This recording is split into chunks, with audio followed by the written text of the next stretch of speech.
and welcome to Character Moments Lesson 6, where we'll be talking about contrast. So, this is hot on the heels of the lecture that we had in our last lesson on dynamic posing. So, this is very closely related. We covered a little bit of contrast in the previous lecture, but this one is specifically about contrast. So, we're going to dive a little bit deeper into it. So, it should be noted that there are a number of things that contribute to making a good dynamic pose, just like we went over. But like everything else we've talked about so far, they all work together. No different with contrast, okay? All of this stuff will work together.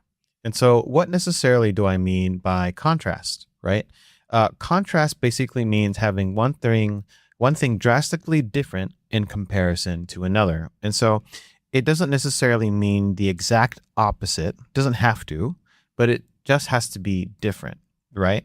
And so one of the biggest ingredients in getting a good feel in your animation is getting good contrast, right? And it can manifest itself in a couple of different ways in your animation.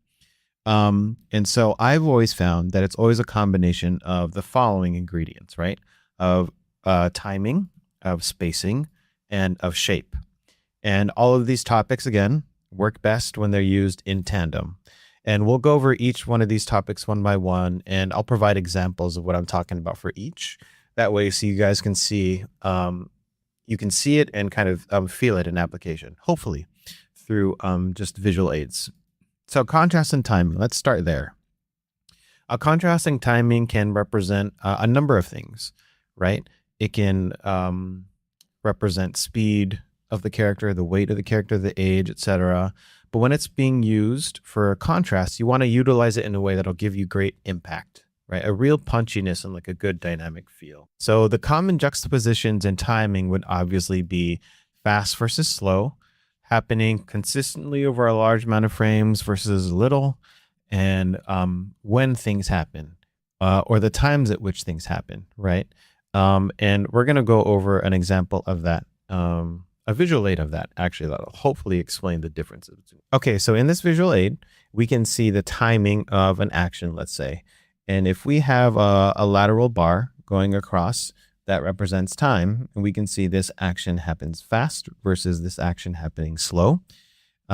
This action is happening over a few frames versus many frames, and when things happen, right? So if each of these ticks are a phrase or a pose, or basically when something happens, you can vary the timing of it, right? So getting good contrast between those. Okay, moving on to spacing. A contrast and spacing is definitely something that you use everywhere in your animation. And it's the one principle and tool that animators will use to make everything feel unique. And spacing is very often associated with timing, and they are in fact very different. Both spacing and timing should be conceptualized together, though, in order for both principles to feel cohesive, right? So the common juxtapositions you'll see and feel in spacing would be slow in versus slowing out, fasting in versus fasting out, and any kind of variation or combination of those four, right? And if we're to look at that in a chart, just like we were in the previous example, you can think of this as a spacing chart almost, right? So the top one being slowing in versus slowing out, fasting in versus fasting out, and any variation of those four. I want to talk a little bit more about the concept of shape. So for our purposes, right, in animation, shape means exactly what you would think. The shape that the character graphically makes when they are abstracted, basically when it's simplified and it's boiled down to its very essence, right? And so the shapes you choose to utilize and when you utilize them will contribute directly to how clear your animation is. It'll contribute to how well it flows and how dynamic you can get it to feel. So make sure to choose wisely, okay? And above all else, right, always remember that clarity is king. If it's not clear, then it doesn't matter necessarily what shape you choose or the kind of spacing you're using, the timing you're using, etc. It should all be in service to clarity. So along those lines, the shapes that you choose should be simple ones.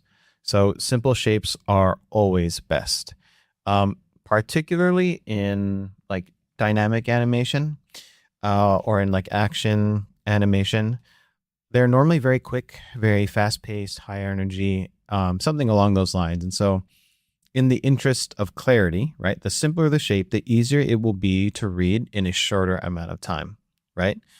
It should be noted, though, that the idea of shape can be broken down like further and further when we're talking about maybe like a pose in particular. So maybe we're talking about the shape that the character makes overall, but maybe if we broke it down a little bit further, maybe we're talking about the shape of just the torso or maybe the shape of just the hand. And we can get into some examples of that. So here we've got some examples from the master himself, Glenn Keane. These are examples that we were looking at in our dynamic posing lecture also. And you can see the graphic shape that all of these poses kind of make, right? If we're abstracting the pose in its entirety.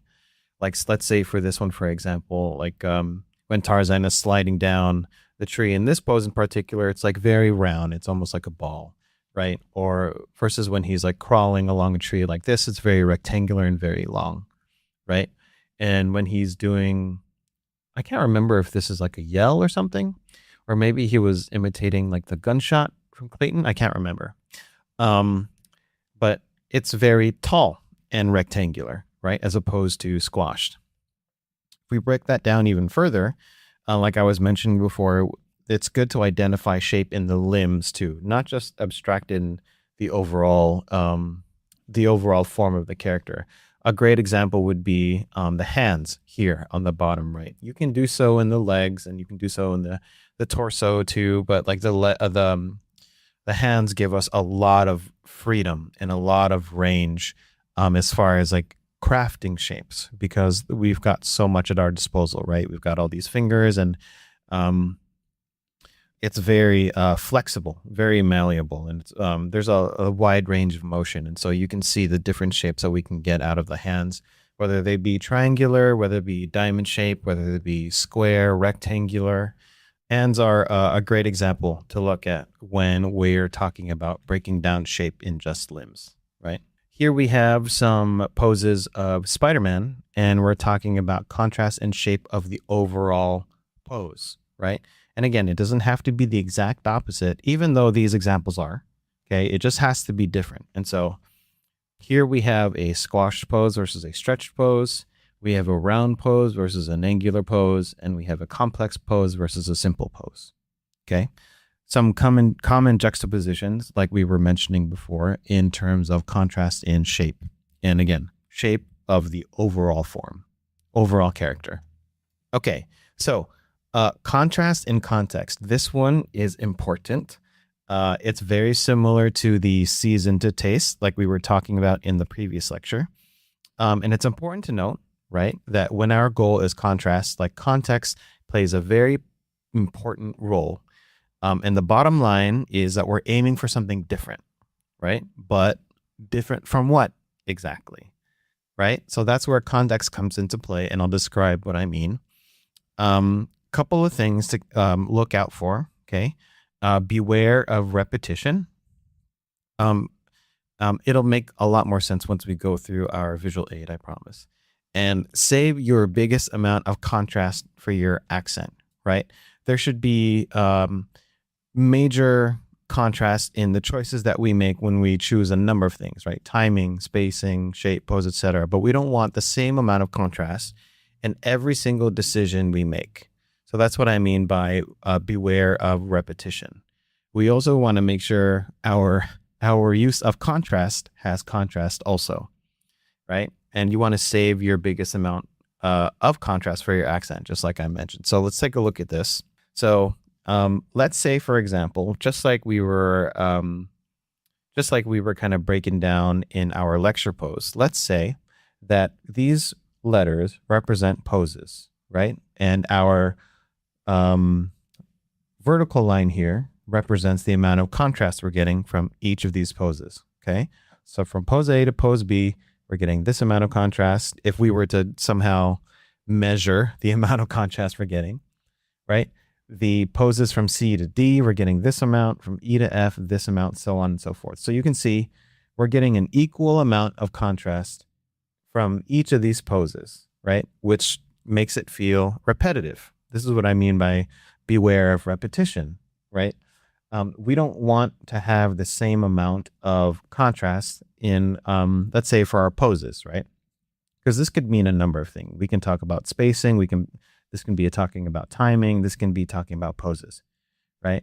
So let's say, for example, though, that down here, right, from pose A to pose B, we get this amount of contrast. From C to D, we get a little bit more. From E to F, we get a lot.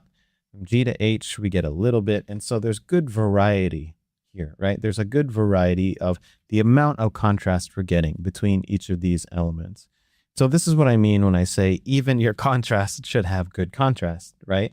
Because if we're talking about, like, let's say to pose A to pose B, right? And let's say pose A is a C gesture, like this, right? The line of action makes a soft C. And pose B is the exact opposite, right? That is probably like the most contrast you might be able to get with a line of action. And you're getting the same amount from C to D, E to F, et cetera, et cetera. It's going to begin to feel repetitive, and nothing is going to feel like it stands out. Everything is going to kind of feel the same. And when everything feels the same, everything feels flat. And that's a very bad, normally you don't want that in your animation unless it's intentional. Okay. So contrast and absence. This one is a tricky one. And it's another way of getting contrast that's not thought of very much, but it's basically the presence of something versus the absence of something. So just be careful, though. Like we were talking about, you want to beware of like where you use this, because it's a binary value, meaning it's either there or it's not, right? And you've only got one shot at this, and you don't want to repeat yourself, okay? So with that in mind, let's take a look at this. Okay, so let's say, for example, these letters don't necessarily represent poses this time, but let's say, for example, if we're talking about a sequence or we're talking about an idea, right? Because this concept of contrast can be applied to like almost anything in art. So let's say we're talking about explosions, okay, for the sake of like an action sequence or something. So throughout time, let's say from shot A to B, no explosion, C to D, no explosion, et cetera, et cetera. There's a big explosion in shot G to H, but there's no explosions I to J and K to L, right? So this then provides us an accent, meaning like an important part or a moment that's unique in relation to the other ones. It makes it stand out, right? And so it allows you to kind of build up to it and then build down from it.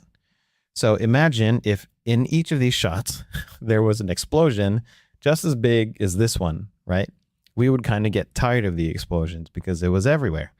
It would feel a little bit less special when it happened in this shot, and therefore it would feel kind of flat.